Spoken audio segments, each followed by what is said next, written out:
eru fyrstu pakkan frá mér? Heyrðu, já, ég var búin að gleyma að þakka þér fyrir, já, ég ætlaði náttúrulega að gera það þetta. Takk kærlega fyrir bókina, býta aðeins. Já. Heldur nú séum nú ekki það með hana hérna, sko. Já. Ég ætlaði að gluggi þessu núna eftir helgi. Við dætti þetta væri eitthvað svona alveg right up your alley. Já, þetta er eitthvað fyrir mig, sko. Ná, ég lagt til að gluggi þetta. Eða lesa þetta. Hún búin að vera að fá álákvætis viðtökur Paradísamissir. Já. Í þýðingu Jóns Erlendssonar. Já. Ég held mér að það var í Kiljunni núna síðast. Þá var hún sko tilnefnd til íslensku þýðingaverðlaunanna. Já, ok. Og ég held að kemur í ljós núna eftir jól. Hvort hann vinni, sko. Já, það var flott. En, þú veist, mér finnst þetta svolítið spes að svona verk, sko. Já. Í sama flokki og bara öll önnur þýtt skáldverk, sko. Þannig að þetta væri í sama flokki og, þú veist, Harry Potter skilur í íslenskri þýðingu eða eitthvað. Já. Og þetta samt tvær mismunandi skepnur, sko. Eða þetta allt önnur skepna. Já, algjörlega. Og enn fyrir mig sérstaklega að tala ljóð, þú veist, það alveg, þú veist, það náttúrulega gerir það svo margfalt erfiðara. Þannig að það alveg í sko sér klassa. Þú veist, það alveg, já, mörgum flokkum fyrir ofan það að þýða eitthvað einfalt skáldverk. Já, þú veist, og áðan sem að þau þurfum að setja það í eitthvað svona hierarki, bara, þú veist, það bara öðruvísi, það bara annað, skilur við. Miklu, já, og það allt annað líka vegna það er líka mikið erfiðara, þú veist, þá, já, það margfalt erfiðara, en tala menn alveg það, og þekkt í bókmennta, í bókmenntagerunum, að það veri að þýða ljóð sér listform, og sumir sem segja, jafnvel að það sé, nei, man ekki nógu vel til þess að segja frá því, það var einhver sem talaði það að það væri svona með því erfiðast sem maður myndi gera í bókmenntunum, það væri myndi að þýða ljóð eftir aðra. Já. Vegna þess að þú þarf bæði náttúrulega sko að hafa þá einhverja ljóðræna hæfileika sjálfur og þekkja í tungumál út og inn, þekkja tungumál sem þú ert að þýða úr, og svo náttúrulega rosalega erfitt að einmitt reyna að fanga sko einhvern veginn þá blæbrigðamun og kjarnan í ljóðinu sem við verið að þýða, þannig að það rosa mikil kunst. Já. Mikil léttar að þýða eitthvað skáldverk eða fræðiteksta eða hvað það er. Algjörlega, sko. Gaman að þessu maður. Herðu, Hvað er það? Eitt sko, að því við ætlum að tala eins 19. öldina og þetta í dag, sko. Jú. Ert þú búin að sjá Napoleon myndina? Nei. Ert þú búin að sjá hana? Ég nefnilega búin að sjá hana. Já. Já, ég fór á hana í bíó, sko, eða hún var bara hérna í nóvember, sko, það var sko held ég bara frumsýning eða eitthvað, sko. Já. Og hver dómurinn? Sko, þessi mynd var mjög góð skemmtun. Já. Og sko ég myndi alveg örugglega gefa þessari mynd svona 3 til 4 stjörnur, kannski 3,5, 4 stjörnur, sko. Já. Og það vel út af því að sko það sem ég líkaði við þessa mynd var náttúrulega bara þess að segja, þetta var bara góð mynd, bara góð skemmtun, maður bara situr og horfir og góður húmor og sem að hitta alveg mark hjá mér, þannig að þetta var alveg bara góð skemmtun og flottar tæknibrellur, skilur við, flott bardagatriði og bara öll svona scenografía, búningar, þú veist, öll uppsetningin, skilur við, var alveg bara mjög góð og þar alveg endi fast mér þetta bara verið mjög, mjög gaman að horfa á myndina. Já. Góð tónlist líka. Já, skemmtilegi karakterar, litriki karakterar og húmor og annað. Og mér líkaði sérstaklega við, sko, þú veist, það svolítið verið að reyna að sýna, sko, þú veist, þið sýna, þú veist, þeir eru að taka alveg frá frönsku byltingunni, skilurðu, og alveg fram að, sko, þegar hann sendur til Sankti Helenu, sko. Já. Og myndi byrjar held ég myndi á því að Marie Antoinette hálshöggvin, sko. Já. Og sem ég veist mjög stuðut af því þá eru svona tengja hlutina saman og svona, og þú veist, og gera mikið í því, þú veist, hann búið til eitthvað svona, þú veist, svona bylting, Frakkland-byltingarinnar, þú veist, búið til eitthvað svona væpi kringu þá, mér finnst það alveg takast vel. Og sérstaklega tók ég svona smáatriði svo til mig sem það allstaðar sko bæði úti og inn í höllunum og í, þú veist, fínu sölunum og við mataborðin og líka bara úti og allstaðar. Það voru allstaðar svona lausir hundar, skilurðu. Þú veist, þau voru þarna bara, skilurðu. Og greinilega með þetta viljandi gert, skilurðu, að hafa þá með í svona uppsetningunni, skilurðu, á þessu. Og mér fannst það alltaf skemmtilegt að það sýndi svona, þú veist, ok, þú veist, þetta er ekki eitthvað sem þú sérð venjulega í myndum kannski, og þetta kannski eitthvað svona, kannski meira svona, þú veist, að reyna að gera þetta raunverulegt, skilur, að þú veist, að þessum tíma voru lausir hundar út allt, skilur, og líka inn í höllunum, og líka þú veist, á dansiböllunum, grímuböllunum, þú veist, það sem allir voru að dansa og eitthvað, það voru bara lausir hundar að labba á gólfinu út allt og svona, þú myndir ekki sjá það einhverju svona Swords and Sandals mynd frá 1970, skilur, eða eitthvað. Nei, ég veit. Það er bara svona dæmum svona smáatrið og líka svona smáatrið svona, þú veist, karakterinir eru látnir sko, þú veist, reka hausinn í og eitthvað svona vandræðast með að opna hurðina og þetta veist mér svolítið svona, þú veist, gefur þessu svolítið svona, þú veist, raunverulegan blæ sko. Já, ok, já. En kannski það sem að mér fannst svona minna skemmtilegt, eða svona sem ég líka aðeins minna við þessa mynd var auðvitað, það, þú veist, að þú veist, Napoleon sjálfur sem karakter var ekki alveg svona, og ég held að kannski það er svolítið svona sem þessi myndu fengið svolítið svona kritik fyrir er að þú veist, það var kannski ekkert svona ég veit ekki hvort þetta að vera heppilegasta leikaravalið sko. Nei. Vegna þess að hann sko, Joaquin Phoenix er alveg mjög góður í því að vera Joaquin Phoenix sko sem svona einhver svona awkward, skrítin drungalegu gaur fullkomin í það hlutverk sem að eftir mínum skilningi Napoleon var ekki sko endilega sko. Napoleon var ofboðslega karismatískur, ofboðslega mikill leiðtogi sjarmeraði allt og alla sjarmerandi sko og mér finnst það svona einhvern veginn eins og ef ég væri að sjá þessa mynd bara og myndi ekkert vita neitt þessa sögu þá myndi ekkert make a sense akkur þessi karakter akkur allt gengur svona upp fyrir hann hann er bara eitthvað og svo allt í henni bara svona viltu ekki gera þetta viltu ekki taka stjórnun á þessu jú, þú tekur stjórnun á þessu og svo allt í henni bara þú er að vera keisari þú er keisari skilur þú vannst þessu orustu hann vann þessu orustu frábær leiðtogi þú skilur ekki alveg ef þú ert að koma alveg blanko að þessu akkur þessi karakter er svona vellukkaður skilur mitt þetta er einmitt að gaggrín sem ég einmitt líka verið að lesa og ég veit að frakkar hafa líka verið mikið að gaggrina myndina fyrir að vera svona andfrönsk og Oliver Stone náttúrulega er með sitt agenda alltaf, þú veist, allar hans myndir náttúrulega eru litaðar af ákveðum skilabóðum sem hann er að koma framfæri og hann náttúrulega voðalega svona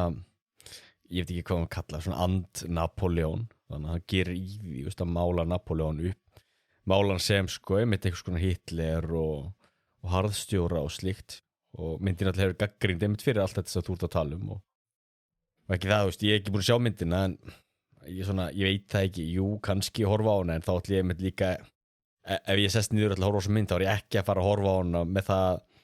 í huga að þetta sé eitthvað sko söguleg mynd heldur meira að þetta sé sko Oliver Stones túlkun á því sem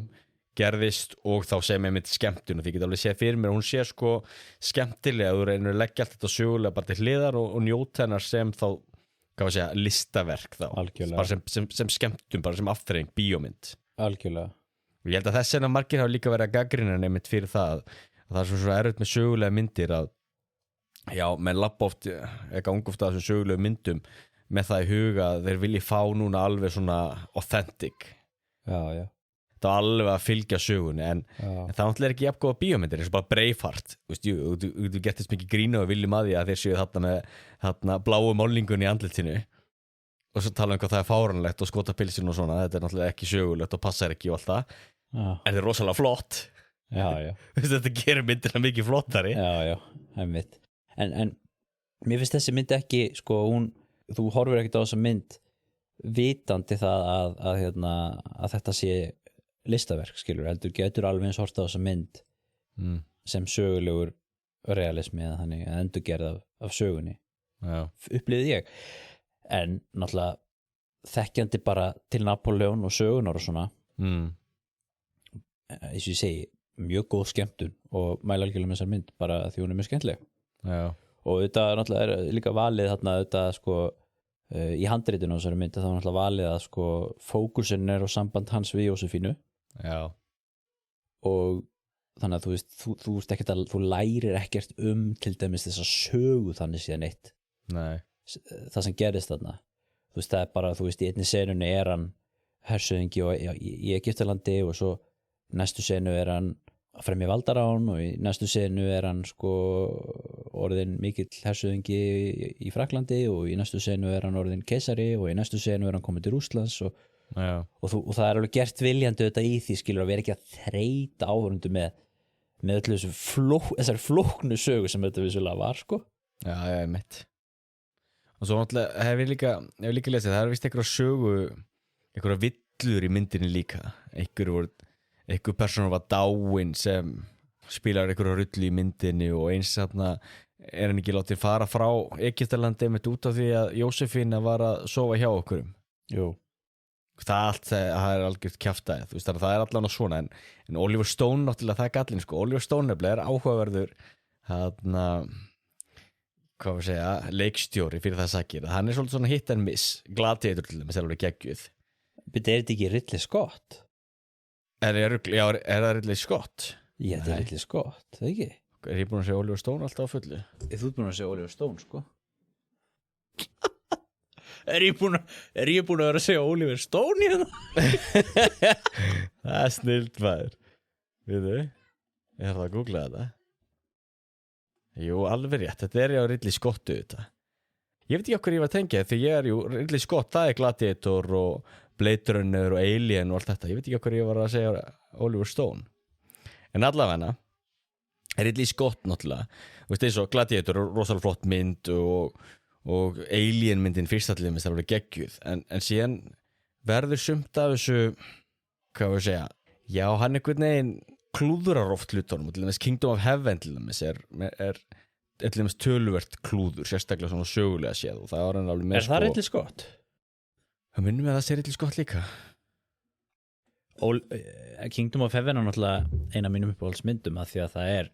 eina fáum svona crossfaramyndum og það er svo skemmtilegt sögulegt tímabil Jú, hann er Ridley Scott Já, og mér er bara fest líka, sko, Kingdom of Heaven en þá þarf ég virkilega að leggja alla mína miðaldasagfræði til hliðar til þess að geta notið þess að horfa á þá mynd því hún er svo stappfull af sögulegum villum og rugli Já En rosalega, þú veist, flott mynd og skemmtilega, sko, en það var einmitt, ég veit ekki hvað ég að segja Oliver Stone því að þetta er allt Ridley Scott, allar þessar myndir sem við hugsa þetta. En það er einmitt þess að hann er áhugavert einmitt með Napoleon, sko, hann er einmitt gagnrýninn fyrir þetta og hann náttúrulega svolítið svona hit and miss með myndirnar hans. Já. Eins og bara fyrsta Alien myndin var geggjuð, þessi nýjasta Alien mynd sem hann gerði, það var óttalegt rugl komið út í einhverju rosalega frumspeki þanga og verufræði og eitthvað. Já. En aftur að Napoleon, þú veist, þess vegna segi ég fyrir mér, sko, ég sé fyrir mér þá að þessi Napoleon mynd, hann sé bara hans túlkun á þessu, þess vegna, og þó hann reynir að setja upp sem eitthvað mögulega sögulega realisma og gera þetta þessu raunverulegt og eitthvað þannig, þá fyrir mitt leiti líti ekki á neitt annað en þess vegna, sko, skáldverk. Já, en það er kannski þetta, þannig sem að maður þarf að nálgast alltaf svona, en sko, taldum þetta að sko tveir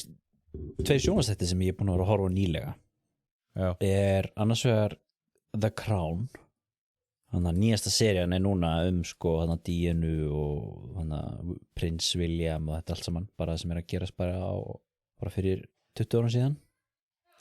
og og það finnst mér vera svona dæmi þætti sem að hljóta eiga að vera og það er ég ekki að segja sem ykkur sérfræðingur sögu konungsfjölskylduna heldur bara með hvernig þetta er sett upp að þetta hlýtur að eiga að vera eins sögulega rétt og hægt það hlýtur að vera markmið með þeim þáttum að því þeir eru einhvern veginn til dæmis sko mér finnst þetta að vera svo gengið svo langt í til að reyna að finna leikara sem eru eins líkir karakterum að hægt sko einmitt og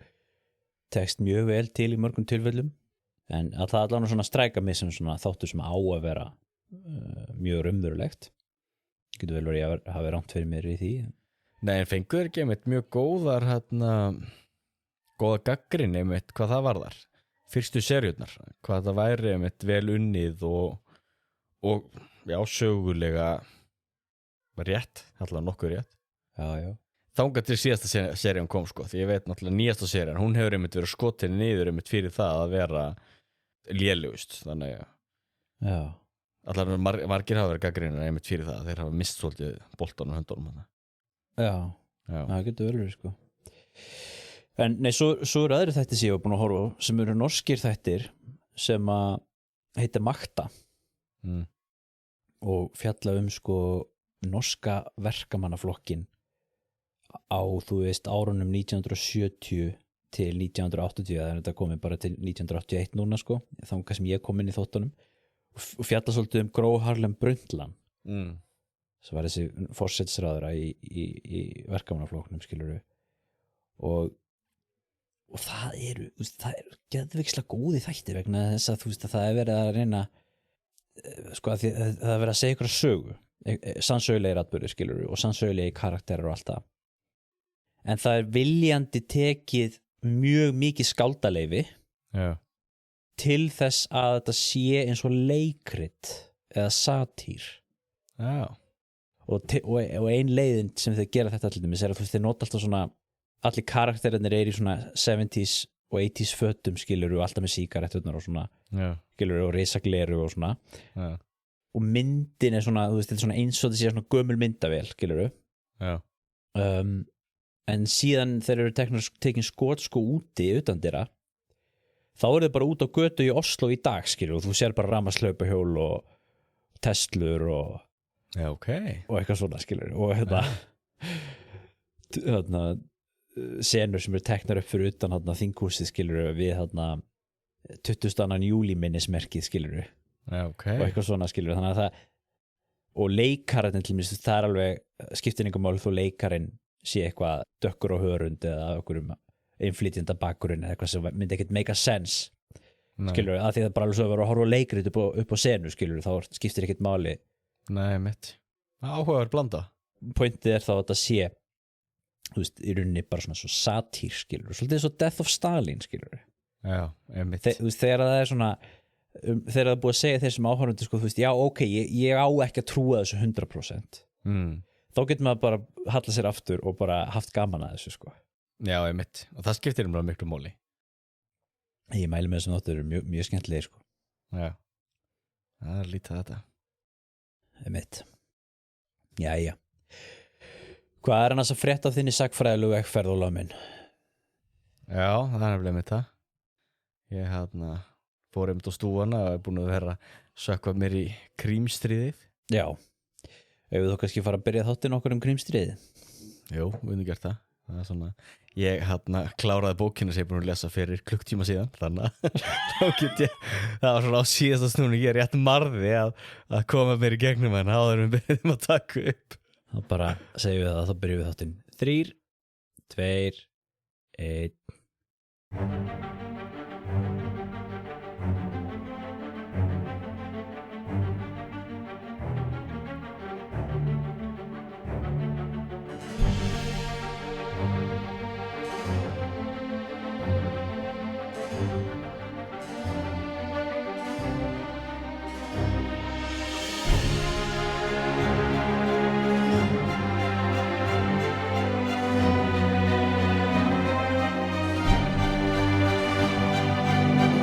Komið sæl gott fólk og verið velkomin í hlaðvarpi Sögu skoðun. Andri Jónsson heiti ég. Ólafur Arnaldsson heiti ég. Og við erum hlaðvarpi Sögu skoðun og við erum mættir hingað aftur til að ræða meiri sögu og sagfræði eins og fyrir daginn. Við vorum hér í síðasta þætti að ræða Austurríki á millistríðsárunum. Og í dag ætlum við að fara okkur aðeins aftur í tíma og ætlum að ræða aðeins málefni sem að reynda að tengjast Austurríki alveg líka. Já. Þó Austurríki sé nú kannski ekki hvað segir maður í aðalhlutverki en það er Krímstríðið miðja 19. öld sem er, það stríð sem fellur út af skuggan af bæði stríðunum sem voru á undan og eftir fransku franska uppreisninu á Napoleon stríðin fyrir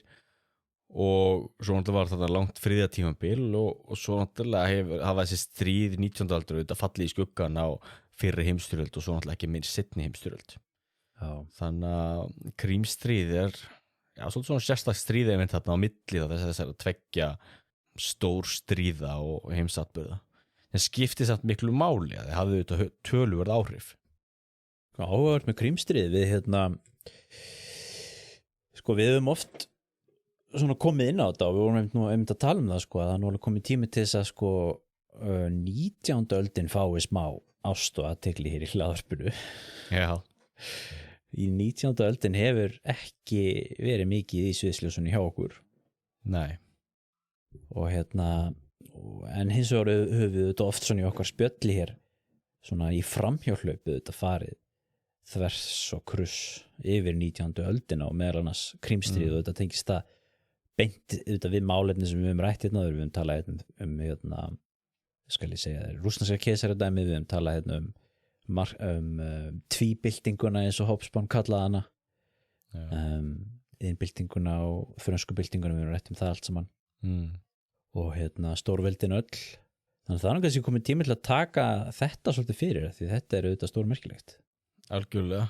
og ég held að við höfum svona talað það áður og ætla að taka þetta fyrir því þegar ég fór einmitt á stofuna og byrjaði að skoða svona leita mér ykkur bókum og athuga hvað væri sniðugt að lesa og eitthvað svona þá fekk ég ekki déjà vu því ég hef pottet gert þetta áður og bókin sem ég vil segja svona býtti hef ég lesið þetta áður og býtti akkurat allt svona kunnulegt og býtti þetta kannast ég við og þennan sagfræðing og eitthvað þannig því ég hef byrjað á þessu áður en einhverju hluti að vegna þá frestuðum við því eða eitthvað en það enda samt alveg bara góður svona inngangur að þessu af því þetta tölum við oft það þetta með heimildir og sagfræðina og allt þetta og það allir með svolítið snúið einmitt að finna bók sem væri álitleg og til dæmis var ég búin að finna ég ætla ekki að fara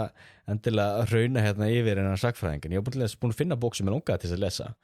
sem bara heitir The Crimean War, A History eftir Orlando svona spurning Fikes F-I-G-E-S Orlando Fies kannski ekki Orlando Bloom Nei, ég veit ekki til þess að hann hefði skrifað Krímstríð hann hefði kannski skrifað krossferðirnar Já, hann hefði ekki gert það það er ekki verðnandi á miðal og sagfræði þetta er að leika í Kingdom of Heaven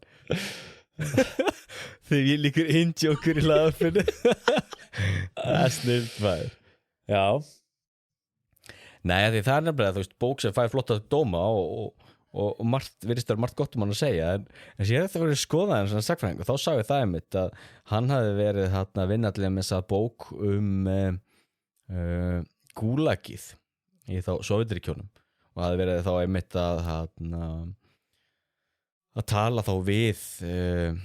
fjölskyldumeðlimi fólks þá sem hefur verið í gúlaginu og jafnvel líka fólk sem hefur verið sjálft lokað inn í gúlaginu og nú náttúrulega tala um Sovétríkjun og svona og þá einmitt áhugavert að það var hætt við að gefa út þá bók því þýðingar hans voru svo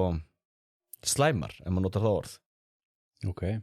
og fór með allan að villur og slíkt þannig að það er mikið sem það er til sé ég fyrir mér að bókaútgefandi drægi slíkt verkefni tilbaka og saki þá höfundum að fara með rangt mál og mistúlka og misfara með heimildir Já, það þarf örugglega mikið til Það sé ég fyrir mér og ennfremur þá sá ég líka hann hefði verið líka gripinn glóðvolgur við það að vera að rakka niður sagfræðiritt annara á Amazon sem var mikill skandali Já. Til þess að fólk myndi ekki kaupa það Þegar fólk myndi ekki kaupa og frekar að kaupa bækurnar hans Já, Já, mér stann svona frekar skít þannig að ég Lastu þessa bók eða? Nei, þannig að þá lét ég henni að vera sem var svolítið svekk því hún leit mjög vel út Ekki fjöður í hattin hjá Orlando Bloom Nei En ég hef alveg heyrt bara náttúrulega Krímstríð auðvitað fyrir þau sem ekki þekkja til við erum auðvitað að tala styrjöld sem var háð árin 1853 til 1855 eða 6 Já. á milli Rússa annars vegar og Breta, Frakka og Ottomanveldisins og Sardiníu hins vegar. Já. Og ég hef heyrt svolítið talað það sko að eins og oft vill vera í svona sagfræði þá það anglósentrismin sem að kemur svolítið sterkur inn. Já. Bretar nefnilega hafa verið svolítið uppteknir af þessu stríði og hafa haft svolítið mikinn áhuga á þessu stríði og svona þeirra hlið af þessu stríði hefur oft fengið mikla athygli í sagfræðinni þó svo að Bretar hafi alls ekkert spilað endilega aðal hlutverki í þessu stríði, voru til dæmis ekki þeir sem að voru með flestu hermennina á vígvellinum. Nei, mitt. Á þeirra hlið. Það voru Frakkar, var það ekki? Jú. Frakkar hins vegar hafa haft, ef mér skilst rétt, frekar lítinn áhuga á þessu stríði svona miðað við. Já. Rússar náttúrulega hafa haft mikinn áhuga á þessu stríði í sinni sagfræði og við veit ekki með Tyrkina. Jó, nú veit ég ekki hvernig með Tyrkina, ég myndi nú skjóta að þeir hafa haft eitthvað áhuga á þessu, en ég held að megin ástæðan fyrir því af hverju Bretar hafa sýnt þessu stríði svo mikinn áhuga er að þetta er eiginlega eina stríðið sem Bretar tóku virkan þátt þarna á, hvað segja, 19. öld. Svona stóra Evrópustríða, því að það er nefnilega svo áhugavert að bæði, þú veist, þá frá Napóleon stríðunum og að þá Krímstríðinu börðust Bretar ekkert, tók ekkert þátt inn í stórum Evrópustríðum og ennfremur eftir þetta þá heldur þeir sig líka utan við öll stór stríð. Já, það er auðvitað alveg góða punktur. Þá gæti bara að fyrri heimsstyrjöld. Þannig að ég held að það sé megin ástæðan. Það er auðvitað mjög góða punktur og Frakkar auðvitað voru í öðrum styrjöldum 1870 til dæmis. Já, og til dæmis Frakkar náttúrulega hásíðan orustu við Austurríkismenn, hérna er ekki 1866 í tengslum við þá sameiningu Ítalíu. Og svo náttúrulega er sameiningarstríð Þýskalands þá 1870 cirka. Já. Og náttúrulega þar sem að Frakkar náttúrulega tapa orustunum við Sedan og Napóleon III þar að segja af sér og allt þannig. Þannig að það hefur náttúrulega verið svona stór styrjaldur og stormasamt fyrir Frakka. Einmitt. Og þetta þessum tók eftir því ég var einmitt að skoða og leita mér að bókum að það er alveg heilmikið efni sem er til og verið skrifað mikið þetta og ég lendi þá einmitt á bók sko, sem heitir þá Crimea, The Great Crimean War 1854-56. Ég man nú ekki af hverju hann byrjar 54 í stríðin náttúrulega svo sagði byrjar 53 en það er kannski þáttaka Breta er þú 54 en það var alveg prýðis bók fer vel yfir bæði aðdraganda og lýsir líka orustum og svona eftirmála. Einmitt. Og það var einmitt og tekur líka upp sko hluta af þessum góðsögnum náttúrulega í kringum þetta að því náttúrulega verið líka aðtjóða það þarna er þetta náttúrulega líka með personur eins og Florence Nightingale hún náttúrulega mjög fræg spilaði þarna mikilvægur rullu, já. Einmitt. Og svo var líka með hluti eins og þarna The Charge of the Light Brigade sem Einmitt. Er alveg svona frækt í breskri sögu og voðalega mikil romantík í kringu það. Já, einmitt svona mýtu atburður eitthvað svona. Já, og líka áhugavert með þetta stríða að sko fjölmiðlar fylgdu þessu nefnilega svo nákvæmlega. Þarna varstu með blaðamenn frá til dæmis The Times sem voru að fylgjast með orustum og skrifa niður hvað þeir upplifðu og sáu og tala við hermenn og senda heim til Bretlands og þetta las síðan breskur almenningur. Já. Alveg á fullu. Einhvern tímann heyrði ég sko talað Persaflóastríðið sem þú veist fyrsta stríðið sem að var í beinni útsendingu í sjónvarpinu. Já. Og svo hefur verið talað hérna Mubarak arabiska vorið í Egyptalandi sem fyrstu svona stríðsátökin sem að voru í beinni útsendingu á samfélagsmiðlum. Já, já. Og svo getur maður alltaf farið aftur og aftur sko. Já. Og hvað var fyrsta þetta og hvað var fyrsta hitt sko. Og þetta stríð hefur stundum verið nefnt einmitt sem svona fyrsta stríð sem að fólk var að fylgja svona með alveg svona day to day í blöðunum sko. Já. Af því það var einmitt komin svona alls konar tækni og símskeiti og líka hefur þetta verið nefnt auðvitað sem svona fyrsta stríði, evrópska stríði það sem er svona mikið af nútíma tækni er komin fram sem að var ekki áður á borð við símskeiti til dæmis járnbrautir svoleiðisluti. Algjörlega, en það sumir hafa verið að en fyrir ekki, maður hefur líka heyrt talað sko, þú veist, 1870 stríðið sko, í því samhengi sko. Já. Og svo er talað fyrri heimsstyrjöldina líka og þá verður kannski verið að vísa í aðrar hluti eins og flugvélar og kafbáta og eitthvað, eða þú veist að einhvern tímann allt fyrst sko. Einhvern tímann allt fyrst, en það er líka áhugavert að þarna er voruð með svona jarðsprengjur til dæmis og líka hvað kallum við það, svona tundurdubl, það sem kallast? Já. Þannig að það er einmitt auðvitað er rétt að margt áhugavert svona nútíma tekni mitt sem birtist þarna. Já. Frumstæðar, eldflugar og hitt og þetta. En það er auðvitað líka alveg góð ástæði fyrir því og þú nefndir það hérna áðan og hún er auðvitað svo að þetta er fyrsta stríðið sem er háð í Evrópu og millistórveldana frá því að Napoleon gamli var yfirbugaður 1815. Já. Og það er búið að vera áratuga langt friðartímabil í Evrópu 1815 til 1850 sem við getum aðeins rætt líka í þessu samhengi sem að auðvitað er líka það tímabil sem að við sjáum alveg gríðarlegar samfélagsbreytingar og tæknibreytingar, skilur við sjáum iðnbyltingun og koma fram, ég meina heimurinn er allt annar staður árið 1850 heldur en árið 1815. Það er komin verkaliðstétt og það er komin gjörólíkt pólitískt landslag í stjórnmálum, innanríkismálum og náttúrulega bara tæknibyltingin komin á fullt sko. Þannig að það er ekkert skrítið að þetta sé í fyrsta sinn sem menn er að nota símskeyti og játbrautir og eitthvað svoleiðis sko. Eins og bara til dæmis gott dæmi það tækni til dæmis í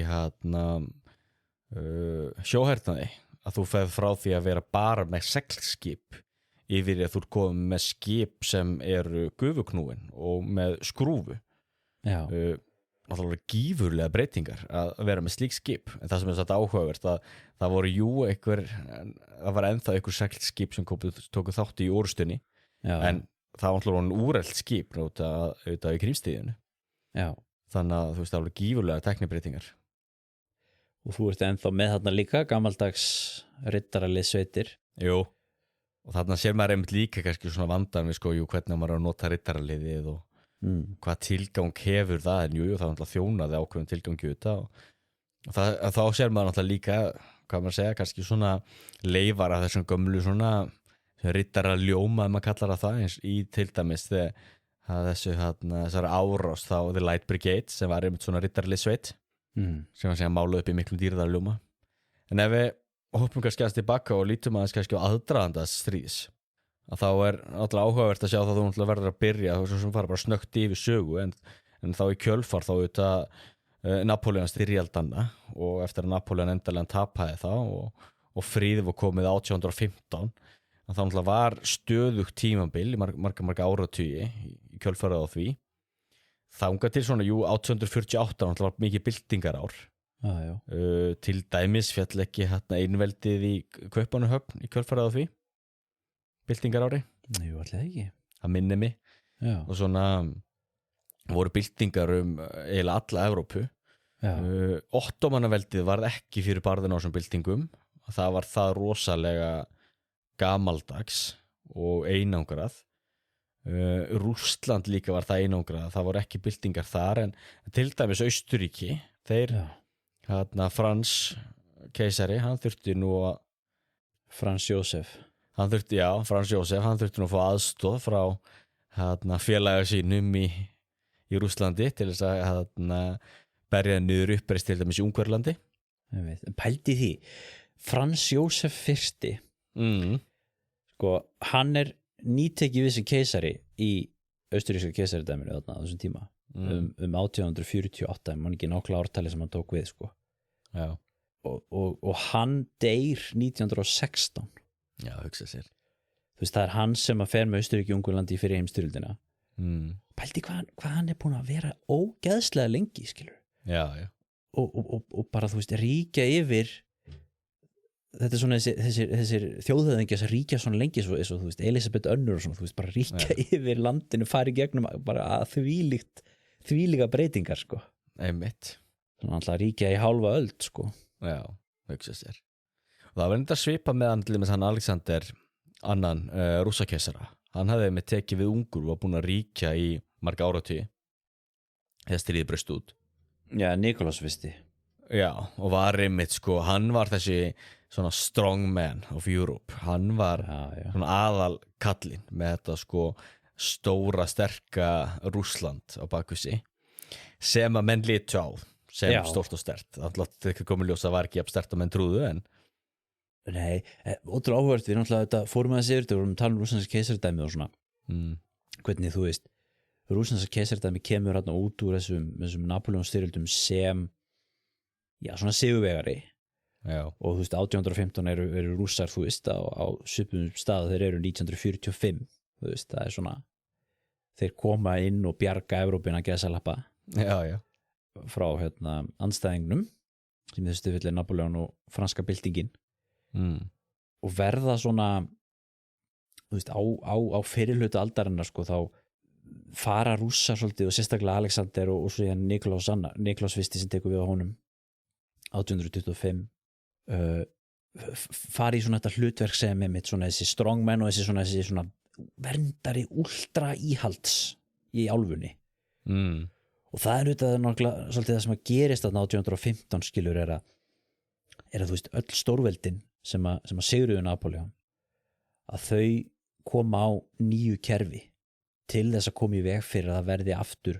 svona stríð og bylting eins og var eftir frönsku byltinguna og rússar og austuríkismenn og prússar þeir mynda þarna með sér heilaga bandalagið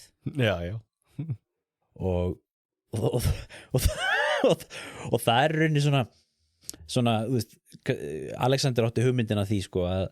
þú veist og hann er kannski svona aðeins meira sko aðeins róttækar heldur en hinn sko því hann vill þú veist hann er með þessa tsarísku ideológi þetta rússneska mission skilur við sem þeir eru í skilur rússar eru þú veist þið sanna guðlega veldi skilur sem bara með eitthvað mission bara að himnum sko að leiða slafa og stjórna miklagarði og eitthvað svona allt þetta, og þú veist, hann vill í rauninni bara nýta það ekki að fara og fara í bara eitthvað krossferð gegn þú veist, öllu frjálslindi og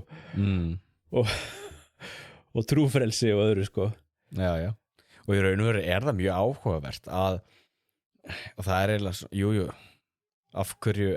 endaði síðan það sem svo að í fyrri heimsstyrjöld þá berjast rússar gegn Austurríki, Ungverjalandi og Þýskalandi því í raun og veru hefði náttúrulega þýska keisaradæmi með Austurríki, Ungverjaland og Rússland að hafa myndað með þessi sterkt bandalag sem er mynd þessi gömlu íhaldsöfl sem til dæmis höfðu fullt af sameiginlegum hagsmunum eins og til dæmis að halda pólverjum niðri koma í veg fyrir auki lýðræði og frelsishreyfingar þjóðernishreyfingar bæði Austurríki, Ungverjalandi og Rússlandi allir eru hagsmuna þessu Já, en það náttúrulega gerist það í fyrir heimsstyrjöldinu öll þessi þrjú keisaradæmi líðast í sundur Já En náttúrulega ástæðin fyrir því að við fáum þessa sviðsmynd hefur rosalega mikið með Krímstríðið að gera og það sem gerist í aðdragandanum því en aftur aðeins að Vínarfundinum að því að mér finnst það svo áhugavert bara hvernig og bara í þessu svona heimspólitíska þessum heimspólitíska leik skilur þú veist þetta er náttúrulega alveg bara príma stúdía fyrir skilur diplomata, þú veist, nútímans að spá í, sko og þú veist, einhvern veginn þetta sko með að þú veist, þeir ætla bara að snúa öllu við það er bara gamli búrbónakóngurinn er komin aftur í Fraklandi þú veist, það er bara alveg ótrúlegt sem að bæði við alveg ótrúlega skemmt enginn vildi fá í Fraklandi það var svona það er enginn áhugi fyrir því nei og þannig að því að við vorum að tala um Napóleon myndina þetta fyrir þáttinn það er alveg ótrúlega að finna hvernig sá karakter er sýndur í þeirri mynd hann alltaf leikur hann að ég maður hvað hann heitir leikarinn allavega svo og svo gera það nefnilega alltaf merkilegt sko að því að þú ber saman 1815 og 1918 sko margt ólíkt skilur að sko 1815 skilur þar er og það hefur óttur kent við hann Metternich sem var hann kanslari Austurríkis sko sem eitthvað svona algjör diplomasíu stjórnmála skörungur bara sem að einhvern veginn hefur mikla virðingu þetta í svona svona sögu, svona alþjóðasamskipta og eitthvað svona stórvelda pólitíkur og svolítið svona kannski oft litið á sem svolítið svona höfundurinn jafnvel að þessu svona hvað segir maður fyrirkomulagi eða skipulagi eða? Já, þessu skipulagi sem að hefur verið kennt við sko evrópska konsertin eða eins og ég sá í einni bók sem ég var að lesa evrópska hljómkviðan eins og hljómkviðan, já og hvað ætlaði að segja og þú veist og þeir myndar unni bandalög sko, þú veist, Bretland, Prússland, Austurríki, Rússland 1815 gegn Frakklandi það sem sagt bara, þú veist, ef að Frakkland allar að reyna eitthvað þá ráðast við strax aftur á Frakkland og allir fókusun á að, þú veist, bara Frakkland mun ekki fá að rísa upp aftur og auðvitað hafa menn geta sagt, skilur menn ef að þeir hefðu gert þetta 1918, skilur sagt bara, þú veist, ef að Þýskaland reynir eitthvað, þá bara förum við beint í það, sko sem þeir náttúrulega tókst ekki að gera Bandaríkin náttúrulega dróðu sér tilbaka og allt þetta sem við þekkjum, sko Já, einmitt en síðan auðvitað, eins og vorum að tala um Austurríki, Prússland og Rússar auðvitað eru svolítið svona út af fyrir sig auðvitað sem þessi svona ultra íhalds öfl, sko, en Austurríki, sko, þeir vilja aðeins svona róa hann hann Alexander niður, sko, með að fara að snúa öllu á hvolf, sko, því að Austurríki vill bara status quo status quo, það er lykilorðið í þessari metternísku hugmyndafræði, sko að þú veist, hér er komið á valdajafnvægi, þú veist, 5 stórveldi Bretland, Frakkland kemur síðan inn í klúbbinu þetta eftir þegar framleiða stundir, þú veist, Bretland, Frakkland, Austurríki, Rússland 5 stórveldi og þú veist, passa enginn fari yfir á svæði hins eða koma upp deilur, þá setjumst við niður og ræðum málin eins og sannir herramenn allt byggir á svona þessu svona fornu löggildingu kóngana, skilurðu Já, einmitt og þá einmitt var stóra vandamáli í því valdajafnvægi var þá þetta fyrst og fremst þetta ottómanaveldi og austurspurningin og veikimaður Evrópu og allt þetta í tengslum við það þar sem að einmitt ottómanaríkið var ég veit ekki hvernig maður var að lýsa því, sko, alveg úr sér gengið afturhaldsríki sem var gjörsamlega með buxurnar niður sig og ekki nokkur standi til þess að viðhalda, hvað ég segja eigin ríki og lögum og reglum og var einhvern veginn bara fast í einhverjum, sko, aldagömlum hugsunarhætti til dæmis að luta því til þess af hverju Rússar lýstu við stríði gegn þeim það var bara grundvallar atriði í þessum svokallu lögum og rétti ottómanaveldisins að ef ykkur múslimar til dæmis tóku upp aðra trú en íslam og sérstaklega þá þau tóku upp kristni þá voru þeir bara dæmdir til dauða sjálfkrafa og það allir með svo hluti að af hverju Rússar lýstu við stríði gegn þeim, það var til þess að stoppa það og Bretar höfðu líka verið að pressa mikið á ottómanum að afnema þessi lög en það var að gerast alveg allt að stríðinu að menn voru dæmdir til dauða fyrir að hafa látið af íslamskri trú Mjög áhugavert með ottómaveldi hvernig þeir einhvern veginn það ekkert svo langt síðan ottómaveldi á sínum hápunkti 200 ár kannski einmitt eða 150 ár eða eitthvað líka 100 ár en það gerðist áttu þessi hnignun sér stað mjög hratt í raun og veru og líka eins til dæmis, það áhugavert eins og þegar var þess að núna stríðið það til dæmis það var bresku diplomatið þarna í Konstantinópel og Bretar nutu þetta töluveri virðingar í ottómanska ríkinu og sérstaklega vegna þess að ottómanarnir voru alltaf háðir Bretum alltaf háðir þeim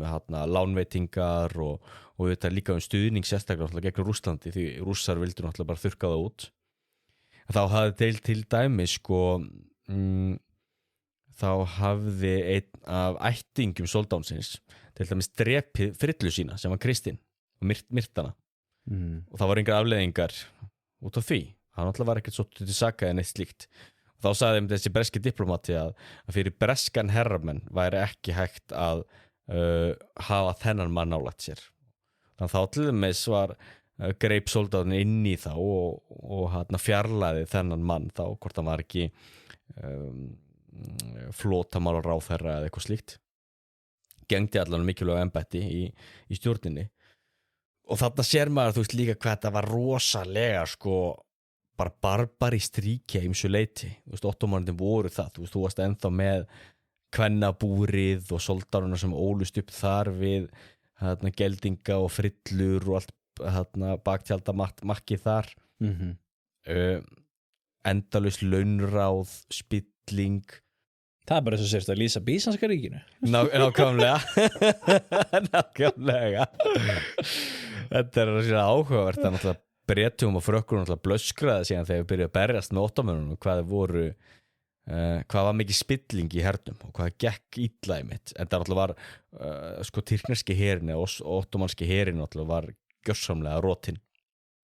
En það hefðu Rússar rúllaði yfir það hans ekkert væri eða hefði ekki verið einmitt fyrir það þessi stórveldi Bretar og Frakkar gripu inn í. Einmitt. Og það var einmitt áhugavert að stríði náttúrulega kannski sko neistin sem kveikir þá í púðutunni, það voru þá deilur einmitt stöðu kristinna manna í ottómanska ríkinu. Þar sem, og sérstaklega þá líka ég brosi við það og hlæt svolítið að þessu deilur það þá í ég man ekki hvað köllum hann á íslensku, hvort þessi fæðingakirkjan í Jerúsalem, hún allan kölluð þá á norsku og Church of Nativity á ensku, og deilur það hver hefði lyklavöld þar. Einmitt. Og þá einmitt höfðu sko réttrúnaði munkarnir venjulega haft lyklavöldin, en Frakkar voru líka krefast þess að fá lyklavöld fyrir þá hönd kaþólsku kirkjunnar, því Frakkland var alltaf verndari kaþólsku kirkjunnar, lengi vel. Og þetta var svolítið svona neistinn þá síðan að það voru þarna mikla deilur og þeir börðust munkarnir. Það var alveg mikið vandamál. Þetta var eins og eitthvað svona pubbaslagur líka. Já, það var þannig. Reglulega voru þarna slagsmál að munkarnir berjast bara berja á hver öðrum með nefum og kertastjökkum og ég veit ekki hvað og hvað. Þetta alveg sko, því líka sögur. Já. Og þetta þá neistin sem kveikti þá í öllu, en auðvitað náttúrulega voru undirliggjandi vandamál sem náttúrulega voru, þú veist, þessi hnignun ottómanska veldisins, hvað á að gera við Grikkina, eða þeir fá sjálfstæði ekki, hvað er að gera við þessi hvað principalities, Valakía og Moldavia, sem urðu síðan að Rúmeníu, hvað á að gera við þetta, hvað á að gera við Svartfjallaland, hvað á að gera við Serbana, hvað á að gera við Albaníu, þú veist, það voru allavega svona vandamál, hvað á að gera auðvitað við, þú veist, Tyrki og hvað á að gera við Arabana og allt þetta. Armenar og svona. Þannig að þú veist, þessi þá gamaldags svona trúar vandamál voru þá náttúrulega bara neistinn sem kveikti í undirliggjandi þjóðernisvandamálum, samfélagsbreytingum, stéttaskipting, hvað það var nútíminn, tæknibreytingar og stórveldapólitík náttúrulega. Og stórveldapólitík. Ekki minnst allavega. Já, nákvæmlega. En ættum við kannski að taka þetta eins kannski bara svona, þú veist, bara hvert stórveldi fyrir sig og bara svona út frá þeirra perspektífi hvernig þetta byrjaði. Af því að, þú veist, ef við tökum aðeins ottómaveldið, einmitt, eins og þú veist að segja, þetta er orðið svona rotið. Og hvort sem það var svona rotið eða ekki, þú veist, þá að minnstakosti var það álitið vera rotið og þeir töluðu allavega þannig það í sessat hirðum Evrópu að gamli maðurinn væri komin á grafabakkan og núna væri þetta fara að vera búi hjá honum og hvað gerist þegar að gamli maðurinn rekkur upp af sko. Já. Og bara til að skjóta inn sko, á þessum tíma held ég að það var ennþá dauðaræsing við því að prenta kórnin. Já, í ottómanveldinu. Í ottómanveldinu, það er ástæði fyrir því með þess að hverju læsi var eða ekkert í ottómanveldinu, þess að prentvélinu var ólögleg fram eftir öllu. Já. Og þeir fyrstu sem fengu undantekningar voru þá Grikkir og Armenar sem fengu að prenta þá sínar biblíur, en það voru það Grikkir og Armenar sem ráku ottómanska ríki á þessum tíma, efnaðslega séð sko, og í stjórnsýslunni. Ok. Sem var alveg stórmerkilegt, alveg ótrúlegt sko. Já. En það er samfélag sem tekur það lífi fyrir því að prenta kóraninn. Það er alltaf alveg augljóst að það er alltaf lítið sem ekkert læsi í slíku samfélagi. Ég veit. En er það þá eitthvað svona svipað og ástæða fyrir að þú ekki að tekna myndir af Múhameð eða þannig? Já, þú ert að handskrifa þetta er svo heilagt rit þú máttu ekki sörga með prentvélinni, prenttækninni. En já, eins og sé, stórmerkilegt hvernig þú veist, eins og sagði hann sko, bara 100 ár síðan varst bara með hundtyrkjan skilur sem við tölum skilur sem að fór alveg bara vofa hundtyrkjans sveif yfir Evrópu sko og allir voru hræddi við þann sko og upp á litla Íslandi náttúrulega líka og eins og við tölum menn voru með alveg sérstaka messur og sérstaka bænir bara og galdraþulur og allt Drottinn vernd okkur fyrir hundtyrkjanum og svona og alveg því líka ógnin sko en svo þarna er bara heimurinn orðinn svo breyttur að stórveldin í Evrópu eru farin að tala bara svona ég var að fara að taka nú hundtyrkin komin á líknadeildina eigum við að þú veist að leifu þess að gerast náttúrulega eigum við að fara að taka nú sambandi sko og ég segi þú veist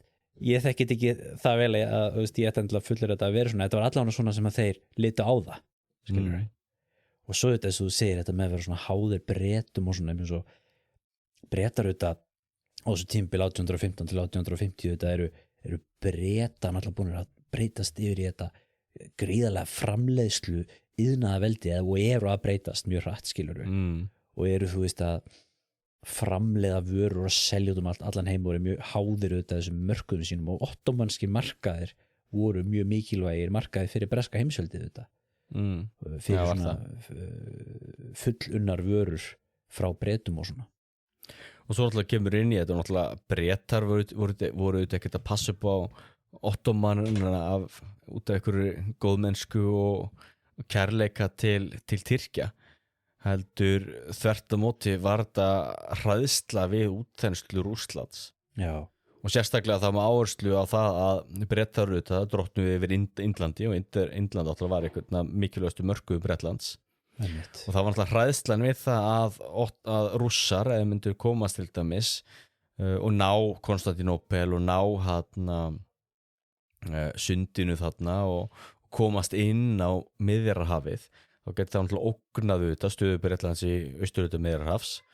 og ekki minnstu þetta síðan náttúrulega að Rússar getur pressa meira á Persíu og getur ógnað Indlandi þá í gegnum þá bæði Persíu og Afganistan þess vegna var litið á ottoman og þó að þetta væri þetta rotna gamla veldi þá var það samt ákveðin skjöldur gegn sko útþenslu Rússa það er þó þessi breska hlið á þessu af því að þeir ákveða þarna eftir 1815 að þú veist, þeir ætla ekkert að vera farin inn að landvinninga á meginlandinu fókusera bara á sitt heimsveldi og svo náttúrulega taka þátt í þessari evrópsku hljómkviðu eða Concert of Europe halda valdajafnvæginu og svona passa engin verðu og öflugur og allt þetta svo þetta Bretland auðvitað svolítið sérstöðu þarna í þessum konsert þannig að Bretland er náttúrulega eina ríkið sem er svona nokkurs konar þingræði sko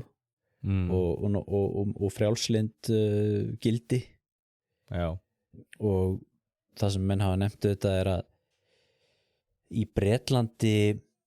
var komin inn mjög öflug breyta sem átti eftir að skipta miklu máli bæði þarna og annar staðar og síðan meira auðvitað í sögunni sem er sko almenningsálitið og því þú varst auðvitað með sko nokkurn veginn frjálsa fjölmiðla býst í við upp á einhverju marki allavega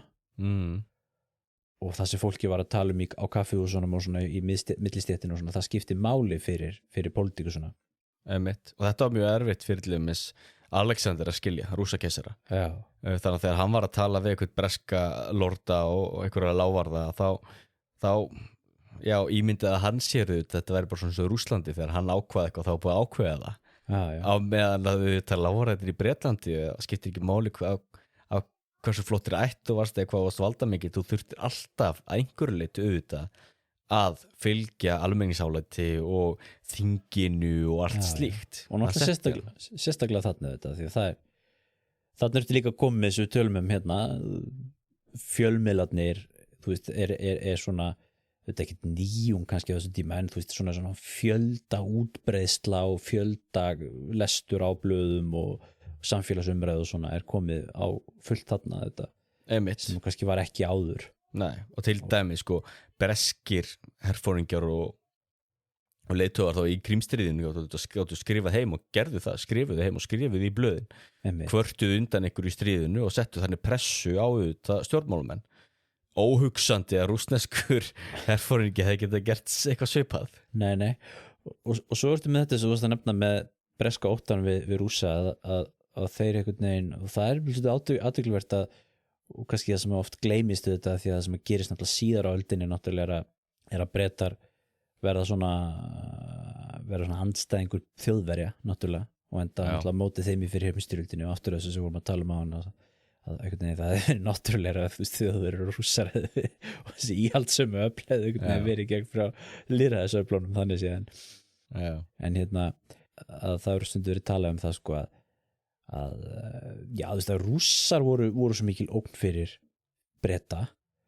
á þessu tímabil á fyrirhluta 19. aldar,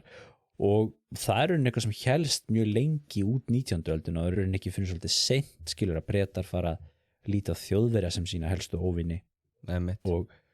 síðan aftur eftir seinni heimsstyrjöld eru Rússar komin í þetta hlutverk skilur það gegn og gangandi svona fyrir og eftir og seinni heimsstyrjöld þá hafa Rússar verið svolítið svona í þessu hlutverki sem að vera svona þessi gríla gagnvart Bretum og það þetta sést bæði í þessari stórveldapólitík sem þú veist að nefna í tengslu við Miðjarðarhafið og Indland og Persíu og svona, en þú sér það líka í almenningsumræðunni í stjórnmálaumræðunni skiluru í blöðunum og það sem að þú veist almenningsálitið var að tala að það var þessi ótti við Rússa skiluru að Rússar væri að fara að leggja undir sig allan heiminn og allt þetta sko. Einmitt áhugavert auðvitað það var mikil andstæða á meðal var bresks almennings gegn Rússum og stuðningur við stríðið til að byrja með. Og ekki skrítið þetta því að þú svo Bretar hafi verið náttúrulega í baráttu gegn frönskum byltingamönnum og svona að þá þetta er kannski á þessu tímabili sem Bretland kannski mest frjálslyndasta ríki í Evrópu þú sem er kannski örugglega haldið ykkur öðru fram en allavega af þessum stórveldum og Rússland er bara antitesa þess Einmitt. Eins og bara skjótin þetta dæmi þetta þarna var náttúrulega breska heimsveldi búið að afnema þrælahald og við skulum ekki gleyma því að breska heimsveldi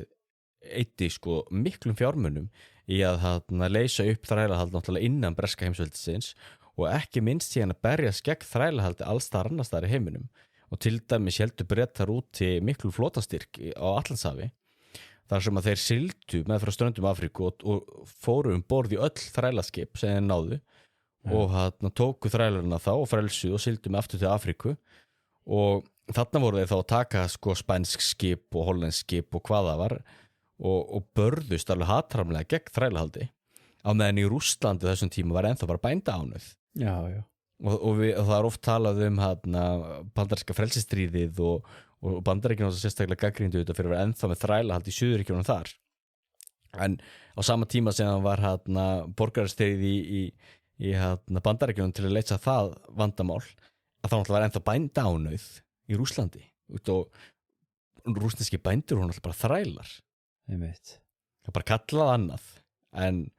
alveg stórmerkilegt það sýnir náttúrulega hvað sko Rússland var rosalega mikið afturhaldsríki og þetta náttúrulega gerir eitthvað sem breskur almenningur gerir sér grein fyrir og þess að var mjög mikið andúð í Bretlandi og svo náttúrulega ekki minni andúð þetta síðan í Bandaríkjunum en það var það líka stórt vandamál í fyrri heimsstyrjöld að Bandaríkjumenn náttúrulega vildu ekki berjast með Rússlandi í fyrri heimsstyrjöld út af þessu sko en jú þannig almenningsálitið hafði mikið að segja og síðan þá líka áhugavert auðvitað síðan að horfa þá á frönsku hliðin og ástæðan fyrir okkur frakkar voru svona á móti Rússum var kannski fyrst og fremst að Napoleon III keisari, hann sá sér leik á borði að þarna getur núna frakkar loksins sko brotist úr viðjum samkomulagsins 1815 og reynda svona endur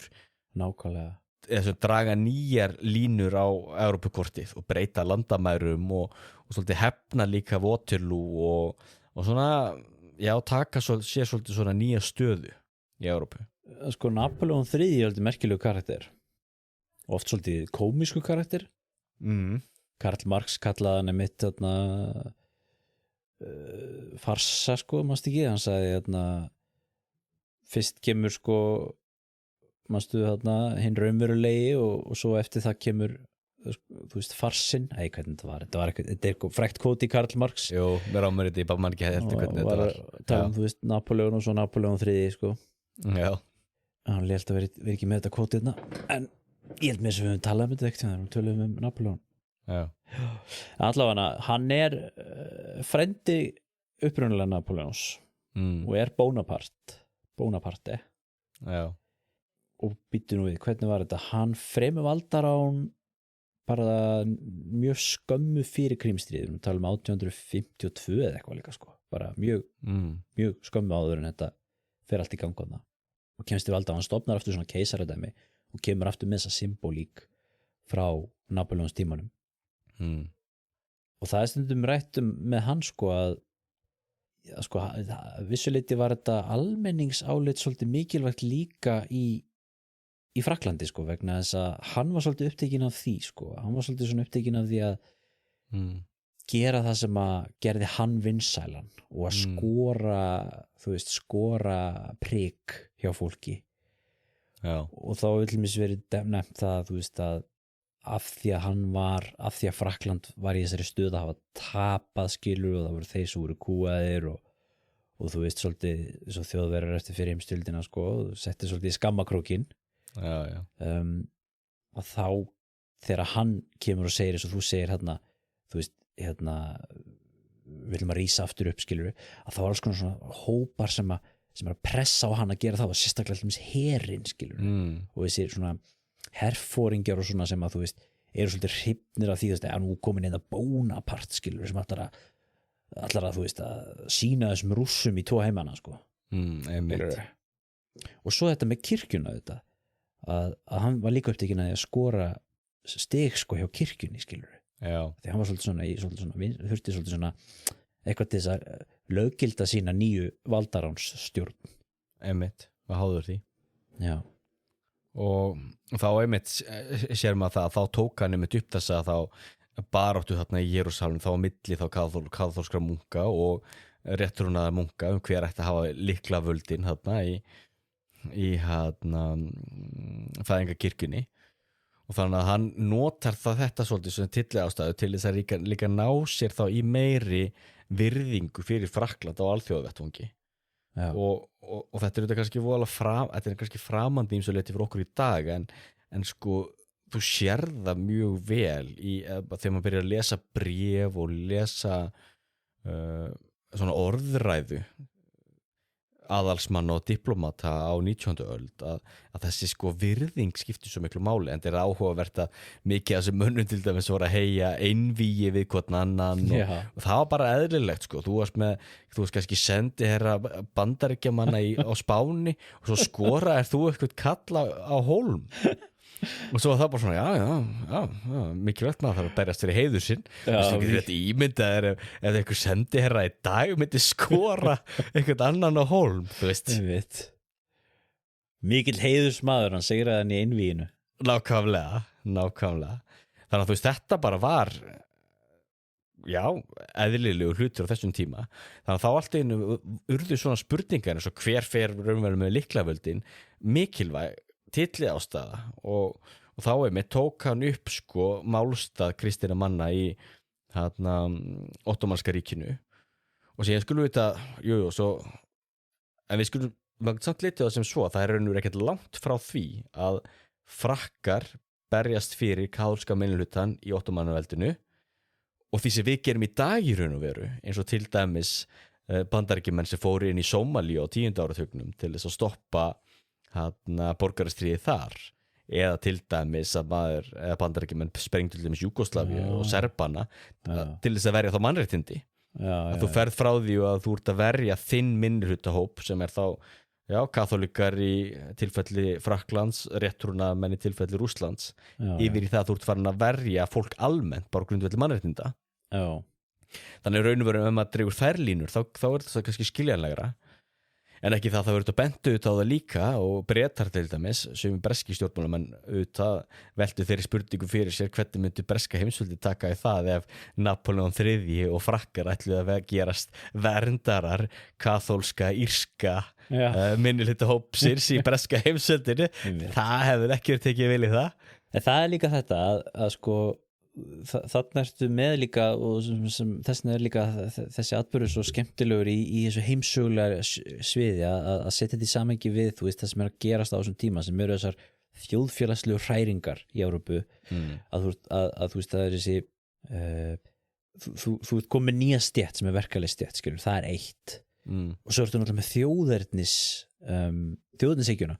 sem að koma rosalega sterk fram hana og síðan ertu með náttúrulega frjálslyndisöflin og þú svo kannski verkalið stéttin og svo Marx hafi sagt 1848 að vofa kommunismans ríki yfir Evrópu þá var það kannski frekar kannski vofa borgarastéttarinnar sem ennþá er mikil ógn þó svo vofa kommunismans hafi komið kannski meira síðar en þannig að þú veist með þessi þetta heilaga bandalag þú veist, Austurríki, Prússland, Rússland þetta eru svona þessi fjölmenningaríki sem eru með öll þessi þjóðabrot innanhús og þeir berja niður allar þessar frjálslyndu uppreisnir og en síðan þegar sömu hlutir að gerast í Ottómaveldinu þá styðja Rússar það skilurðu þeir styðja uppreisnarhreyfingar í Ottómaveldinu og þá ertu þetta komið með þennan tvískinnung skilurðu stórvelda hagsmunir versus ideológía skilurðu og það er auðvitað eins og þetta sem þú ert að tala með Frakklanda myndi auðvitað ekki fara að vernda þarna kaþólsku minnihlutanum, það er auðvitað bara nákvæmlega saman og sér í dag þú veist að Bandaríkjamenn fara inn í Írak til þess að koma frá innræðisherranum en þú veist að hverju gera það ekki öllum hinum innræðisríkjónum og af því það er ekki þeirra stórvelda hagsmunir skilurðu bara klassískt dæmi sko. Svo er náttúrulega líka auðvitað að horfa það til dæmis að eins og til dæmis skömmu fyrir þetta þá höfðu þarna drúsa minnlutahópurinn það er til dæmis drúsar eru svona íslamskur klopningur í Sýrlandi í dag þeir til dæmis höfðu drepið þarna 3000 kaþólika í Damaskus og Aleppo hefur mann rétt nokkrum árum skömmu fyrir Krímstríðið og svona til dæmis þannig að það voru allan svona ódæði í Ottómanaveldinu og ekki það, við skulum auðvitað hafa í huga auðvitað en tvískynningu því til dæmis, þú veist, rússneska keisaradæmið og hvernig þeir fóru til dæmis með sín gyðinglega minnihlutuhópa er náttúrulega hryllileg saga það er ekkert kannski fá ríki sem hafa kúa gyðinga jafn mikið og rússar og það er náttúrulega bara þriðja ríki það versta og rússneska keisaradæmið kom ekki síðan sterkt í öðru sæti og þannig að þetta auðvitað voru svo veist, líka menn horfðu á þetta og menn auðvitað þó að það er erfitt að vera írsku kaþóliki eins og leti í Bretlandi að þá voru mennum venjulega ekki drepni fyrir það nema þegar Írarnir hrundast að einhvern uppreisnum en svona almennt það voru svo ofsóknir svo voru taldi í Ottómanska ríkinu og það líka var erfitt einmitt líka að selja þá breskum almenningi stuðning við Tyrkina það var líka mjög erfitt en jú þannig að þú veist þetta eru svona hagsmunirnir og rússarnir eins og nefndir líka þetta með panslavisma og einmitt það líka þetta sko að vera að verja rétttrúnaða kirkjuna en það sem gerði það ekstra erfitt þegar rússar ákveða að vera verndari rétttrúnaða kirkjunar var það að rétttrúnaða kirkjan í Ottómanska ríkinu var ekki bara trúarleining, þetta líka stjórnsýslueining þannig að til dæmis sko patriarkin í Konstantínópel gríski, hann safnaði sko sköttum og þannig að skattheimtan var byggð líka á trúarlegum grundvelli þannig að það var fléttað saman þannig að þú ert ímyndaðir hvernig það myndi þess að vera í einhver ríki í dag til dæmis ef Bandaríkjamenn eða ímyndaðum segjum að norðmenn ætluðu að vera verndarar einhverja, ég veit ekki hvað einhverja, ég veit ekki hvað sé að trúboða í Eþíópíu sem var þá líka innheimta skatt fyrir eþíópíska ríkið, þú veist, þú færi þarna rosalega flókna stöðu. Sko rússar, tölum aðeins rússar, náttúrulega stórmerkilegt, söguleg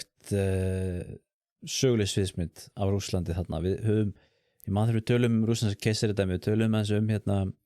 sko útþenslu, Rússland alltaf í útþenslu. Já. Og það var auðvitað sem Bretar og þeir voru hræddir við rússnesku útþensla. Og náttúrulega á 18. öld manstu, með Katrín Miklu og þetta var náttúrulega rússar búin að vera að þenjast út suður á bóginn inn í Úkraínu skilur við og þú veist, í Úkraínu það sem í dag Úkraína skilur við, það eru Rússar búin að koma á það sem mjög stundu verið kallað bara nýlenda skilur við, en það héta Novorussia skilur við, nýja Rússland það sem að vera að flytja inn fólk og annað, stofna nýja borgir svo við rættum einn aður og tölum Rússlands að kesa þetta með og svo náttúrulega taka í Krímskagan og þetta auðvitað eitthvað sem tekist náttúrulega stjórnmálum í dag, Krímskaginn auðvitað mikið hotspot í heiminum í dag ennþá af því að þannig eru Rússar búinir að koma sér fyrir hérna við Svartahafið og symbolist tala Krímskagan sem hnífur sem beinist að kviðnum í Ottomaveldinu og hérna gríðarlega mikilvægt fyrir þá vegna þess að Rússar, eins og við sögum, í þessari krossferð, þessari heilugu krossferð sinni og í sínu missjóni sem þriðja Róm og allt þetta sko þá auðvitað vilja þeir ná Tsargrad eða Miklagarði og það tengist auðvitað líka þeirra svona stórvelda metnaði á samaskapi og Bretar þeir vilja komast inn á Miðjarðarhafið, þeir vilja hafa aðganginn á Miðjarðarhafinu og þetta þeirra lífslína til þess að verða Evróps stórveldi, hugsa þeir það svolítið athyglisvert að þessi hugmynd hvarf algjörlega á 19. öld sko skilur við nei, menna, þú veist, Rússar urðu síðan náttúrulega auðvitað greiðlegt stórveldi seinna á 20. öld og þá var þetta ekki neitt aðalatriði lengur að komast þarna sko en það sýnaði bara hvernig heimurinn breytist og þá náttúrulega, þú veist, ef maður horfir á landafræðina þá náttúrulega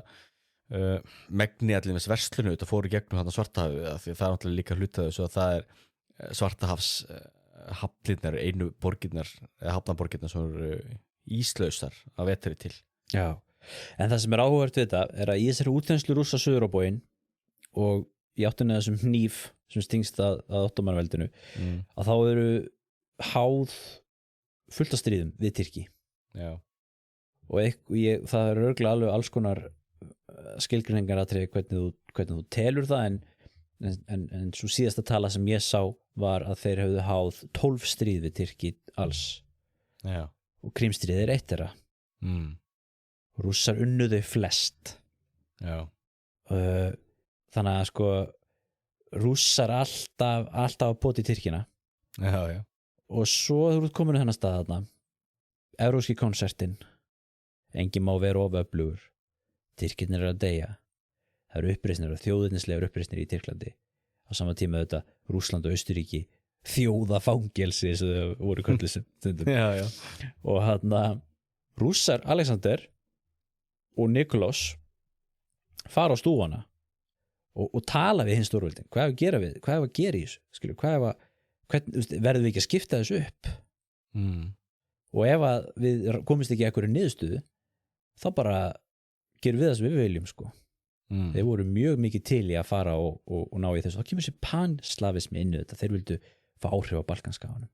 þetta náttúrulega beint í andstöðu við hagsmuni Austurríkis sem líka þjóðafangilsi og hefur engan áhuga því að fá Rússa inn á Balkanskagan og heldur ekki áhuga að fá fleiri slafa en eigið ríki, þannig að þess vegna vilja þeir algjörlega bara status quo það er bara stopp, enga breytingar og þess vegna þess að ég sagði áðan hlutverk Austurríki í þessu öllu sem hlutlaust ríki er mjög mikilvægt og Austurríki er líka rosalega mikilvægt að því leiti þú veist að þaðan höfum þú veist þennan svona þessa metternísku heimsmynd Vínarfundarins og hún endar þarna svo symbolist í því að sjálfur Metternich var neyddur til þess að segja af sér 1848 eftir byltingarnar þarna eða hvernig sem það var nákvæmlega mann ekki nákvæmlega smáaturinn í því en hann fer allan frá og við sjáum þennan konsert brotna niður og Alexander var alveg fullviss að Franz Josef keisari Austurríkis myndi aðstoða hann eða myndi allan að standa með honum í þessu stríði Nikulás Nei, Alexander Ertu ekki komin fram á Nikulás núna? Nei, Alexander annar sem byrjar Krímstríðið Já, sko, Alexander fyrsti er frá 1801 til 1825 Niklaus fyrsti 1825 til 1855 og Alexander annar svo 1855 til 1881 55 Já Nei, þetta alveg rétt þér ég bara búin að viksla þeim Já, mitt En það var Niklaus fyrsti Já Hann leit svo á að Frans Jósef myndi þetta stiðja hana því hann hefði hjálpað honum í byltingarárinu 48 En þetta nefnilega var einmitt svona gott dæmi það að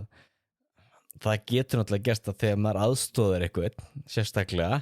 að þá í staðið fyrir að það leiði til þess að menn verði þakklátti fyrir það og þá geta menn orðið mjög bitrir út í það að hafa þurft þessa aðstóð Þannig að Frans Jósef leit ekki svo á að hann myndi styðja Rússa þannig að þess vegna var Austurríki þá hlutlaust í stríðinu sem reiddi Niklaus og Rússa með mikið reiði Einmitt. Pældi hvað hann hefur verið alveg kornu hungur þarna Frans Jósef maður. Já. Hann hefur verið kornu hungur. En áhugavert með þessa karakter einmitt eins og Niklaus fyrsti. Það er heldur merkilegu karakter. Það er svona eitthvað svona algjör svona dýrkar svona bara eina sem hann hugsaður bara hernaður og glóri og eitthvað svona svaf alltaf á okkur svona hernaða betta bara vildi hvergi annars það að sofa sko hann var bara í þessu og þetta hefur fengið gríðarlega slæm eftirmæli sem stjórnandi í Rússlands hann lagði svo miklu áherslu á þú veist hann hernað og útþenslu og á meðan einhvern veginn landið bara rotnaði það innan á meðan Einmitt hefur því verið lýst sko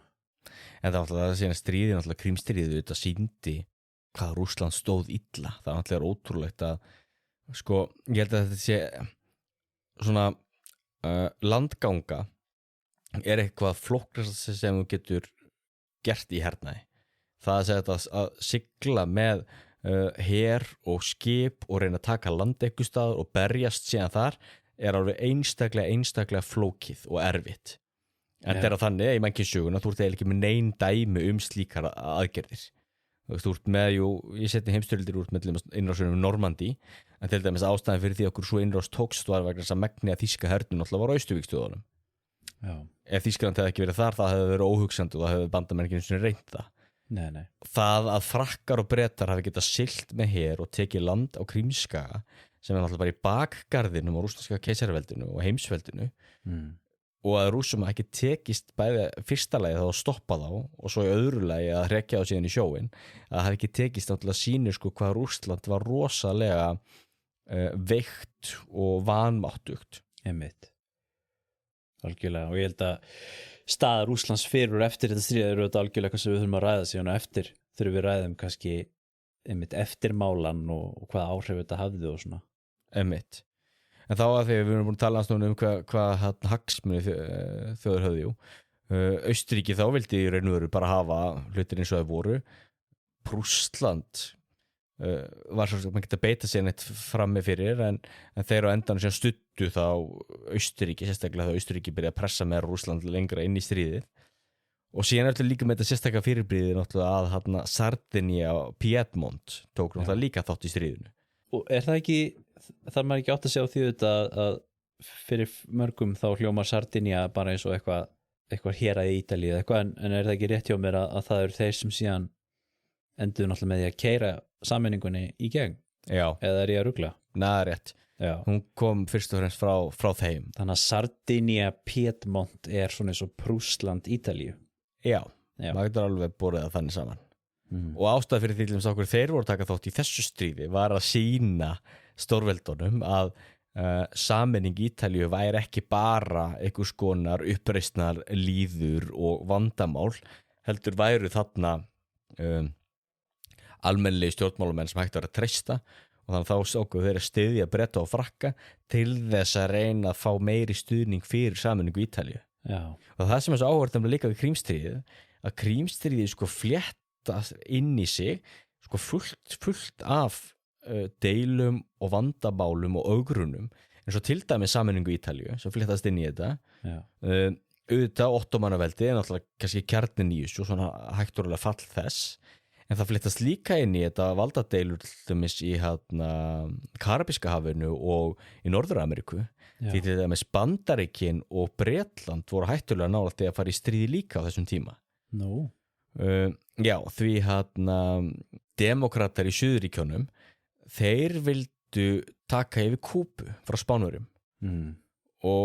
og koma á þræla nýlöldu þar og þenni út náttúrulega þá þessi auka við þá þræla fylkin í Bandaríkjunum